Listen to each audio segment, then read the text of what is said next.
మండల కేంద్రంలోని సచివాలయం వద్ద ఏర్పాటు చేసిన జాతీయ ఉపాధి హామీ సామాజిక తనిఖీ సమావేశంలో అధికారుల తీరుతో టీడీపీ నేతలు ఫైర్ అయ్యారు. తూతూ మంత్రంగా ఉపాధి హామీ సామాజిక తనిఖీ చేస్తున్న తీరును తీవ్రంగా ఖండించారు. అసలు కూలీలు లేకుండానే ఎలా సమావేశం ఏర్పాటు చేస్తారని అధికారులను ప్రశ్నించారు. వైసీపీ హయాంలో జరిగిన అవకతవకలను కప్పిపుచ్చుకోవడానికి అధికారులు ప్రయత్నం చేస్తున్నారని టీడీపీ నేతలు మండిపడ్డారు.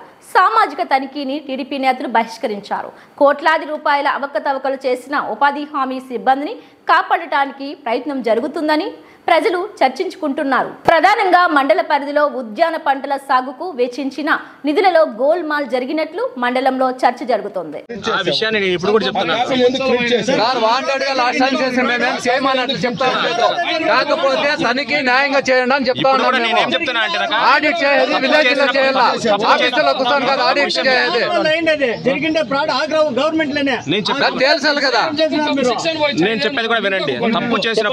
తప్పు చేసినప్పుడు ఏపీ1 సస్పెండ్ చేస్తారు, ఎంపీడీఓ పైన చార్జెస్ సస్పెండ్ చేయాలి.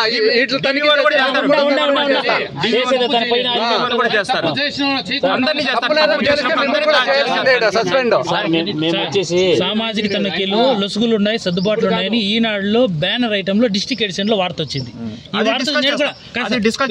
ఇప్పుడు దాని మా అప్పీల్ కూడా మీరు స్వీకరించండి. మేము పబ్లిక్ రిప్రజెంటేటివ్స్ గా చెప్తాను కదా, సోషల్ ఆడిట్ అంటే మాకు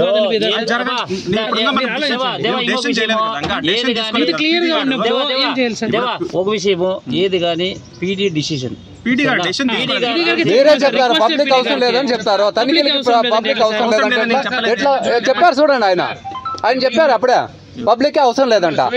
ఇంకేంటికి గ్రామ సభ మీరు ఎందుకు